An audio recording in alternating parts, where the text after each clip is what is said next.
Salut à tous, c'est Robin, le développeur de la Forge numérique. Les flammes derrière les lignes de code, c'est moi.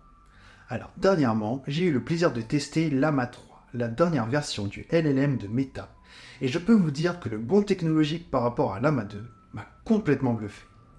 Vous avez bien compris, aujourd'hui on va parler d'IA, et plus précisément des LLM. Alors, ça va être passionnant, accrochez-vous. Ok, commençons par démystifier un peu les choses. Qu'est-ce qu'un LLM ? Les LLM, les Large Language Models, sont des types d'intelligence artificielle basés sur le deep learning. Ils sont conçus pour comprendre et générer du langage humain. Ça peut paraître presque magique. Que ce soit GPT d'OpenAI, Gemini de Google ou Llama de Meta, ces systèmes apprennent sur des vastes quantités de textes qu'ils analysent pour pouvoir détecter des motifs ou des structures de langage. En s'entraînant sur ces données, ils sont capables de prédire ensuite quel mot, quelle phrase pourra suivre une autre selon le contexte. Repassons à Llama 3. Cette dernière version de Llama marque un progrès significatif surtout dans l'utilisation et la compréhension du français, résolvant ainsi les limitations qu'on avait pu avoir avec Llama 2, qui, faut le dire, était pas, voire peu entraîné sur du français. Ces améliorations dans plusieurs langues rendent Llama 3 plus accessible pour les utilisateurs, permettant d'avoir des interactions plus fluides et surtout sans contrainte de langue. Actuellement, Llama 3 est proposé en deux versions. Nous avons la version 8B et la version 70B, soit 8 milliards de paramètres ou 70 milliards de paramètres. En gros, plus un modèle a de paramètres, et plus il est capable de capturer des nuances et de fournir des réponses plus détaillées. La version 8B est orientée pour des utilisations sur des cartes graphiques grand public, tandis que la version 70B, elle, va nécessiter d'avoir des ressources plus avancées, comme un serveur dédié. À titre d'exemple, GPT-3 c'était 175 milliards de paramètres, et pour GPT-4, j'ai arrêté de compter. Mais surtout, l'atout majeur de Llama est son côté open source.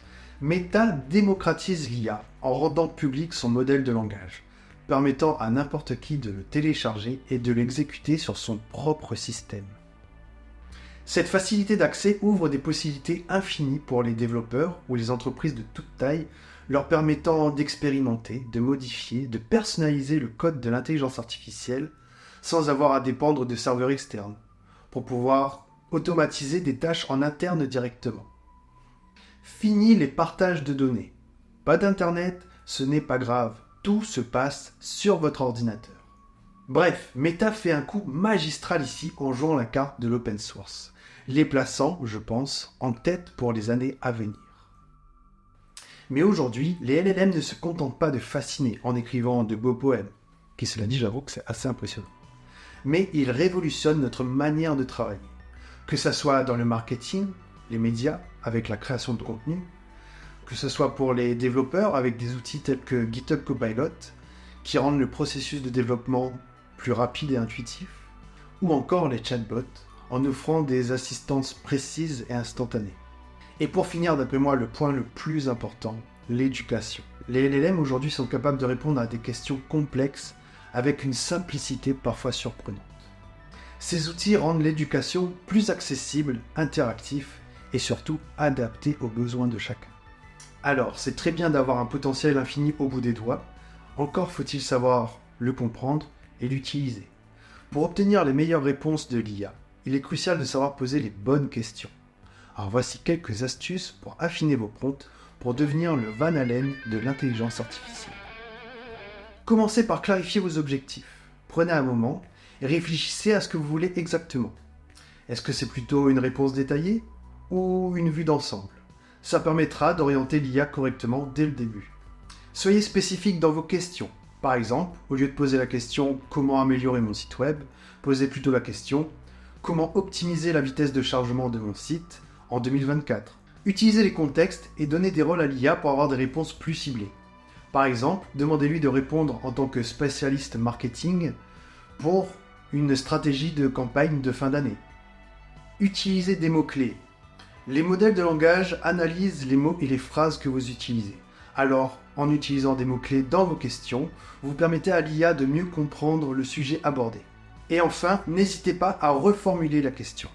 Si la première réponse de l'IA ne vous plaît pas, alors reformulez en ajoutant des détails ou au contraire en simplifiant la question. Chaque interaction est une opportunité d'apprentissage pour vous, comme pour l'IA. En maîtrisant l'art de formuler les questions, vous maximiserez l'efficacité de l'IA et ferez de chaque interaction un outil puissant pour votre travail quotidien. Rappelez-vous, même la technologie la plus poussée a besoin de directives claires pour pouvoir fonctionner à son meilleur potentiel. Et voilà, pour terminer, les LLM, c'est un peu comme avoir un super assistant geek dans votre équipe qui peut vous donner des tonnes d'idées et accélérer votre boulot, mais ça ne remplace pas le flair d'un spécialiste. Chez La Forge Numérique, on utilise ces outils pour booster nos projets web et on est toujours prêt à exploiter les dernières technologies pour offrir le meilleur à nos clients. Alors si vous cherchez un maître artisan pour vos projets connectés, je suis le forgeron 2.0 qu'il vous faut. Abonnez-vous pour ne rien rater de nos conseils et astuces. Sur ce, nous retrouvons pour de nouvelles aventures digitales. May the forge be with you!